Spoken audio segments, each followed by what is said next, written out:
আজ ইস্টবেঙ্গল দল আরকাদাগের ঘরের মাঠে খেলতে নেমেছিল এফসি চ্যালেঞ্জ লিগের দ্বিতীয় লিগের ম্যাচে, যেখানে ইস্টবেঙ্গল আরকাদাগের বিরুদ্ধে 0-1 গোলে পরাজিত হয়। এশিয়া মঞ্চে স্বপ্নটা টিকিয়ে রাখার জন্য যা হোক করে ইস্টবেঙ্গলকে 2 গোলে জয় পেতেই হতো। তো সেই মতোই অস্কার ব্রুজোর দল মাঠে নামে, সেটা আমি সকালের ভিডিওতে তোমাদের জানিয়েছি। তো আজকের ম্যাচে পুরো প্রথম হাফটা খেলেছে ইস্টবেঙ্গল দল। খেলা শুরুতেই 1 মিনিটের মাথায় মেসি বাউলি দুর্দান্ত একটি গোল করে ইস্টবেঙ্গলকে এগিয়ে দেয়।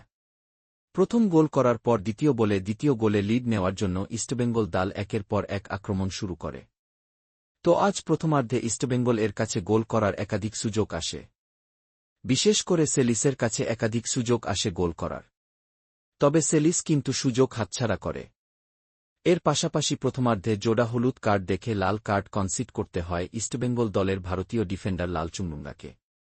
প্রথমার্ধ শেষ হওয়ার মুখেই ইস্টবেঙ্গলকে 10 জনের মুখোমুখি হতে হয় আরকাদাগের বিরুদ্ধে। ইস্টবেঙ্গল দল 10 জন প্লেয়ারে খেলেও যথেষ্ট চাপে রেখেছিল আরকাদাগ দলকে। তো শেষ পর্যন্ত এইভাবে 1-0 গোলে এগিয়ে থেকে মাঠ ছাড়ে ইস্টবেঙ্গল দল।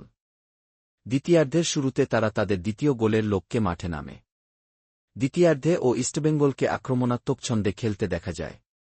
অপরদিকে আরকাদাগ দল মাঝে মাঝে বেশ কিছু অ্যাটাক করছিল। তবে ম্যাচের শেষের দিকে পেনাল্টি পায় আরকাদাগ। আদতে পেনাল্টিটা কতটা ন্যায্য ছিল এটিতে সংশয় রয়েছে। তো যাই হোক, পেনাল্টি থেকে গোল করে আরকাদাগ ম্যাচে সমতা ফেরায়। এরপর ম্যাচের অ্যাডেড টাইমে আরও একটি গোল করে আরকাদাগ।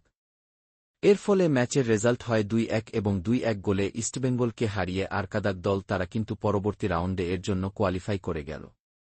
তো ইস্টবেঙ্গলের কিন্তু আজই এফসি চ্যালেঞ্জ লিগের অভিযানটা এখানেই শেষ হয়ে গেল। তো ইস্টবেঙ্গল দল আজ যা খেলেছে তাতে বলাই যেতে পারে ইস্টবেঙ্গল দল আজ ভালো খেলেছে। এর পাশাপাশি 1-0 জন নিয়ে ইস্টবেঙ্গল যে জেতার মানসিকতা নিয়ে খেলেছে, ইস্টবেঙ্গল প্লেয়ার সহ কোচকে যত বাহবা দেওয়া হবে ততটাই কম হবে। তো আজ ইস্টবেঙ্গল অনেক সুযোগ পেয়েছিল। রিচার্ড সেলিস যদি গোলগুলো করে দিতে পারত তাহলে ইস্টবেঙ্গল আজ পরবর্তী রাউন্ডে চলে যেতে পারত। অস্কার ব্রুজনের হাত ধরে ইস্টবেঙ্গল দল নতুন করে স্বপ্ন দেখছে ইস্টবেঙ্গল সমর্থকদের বলাই যেতে পারে।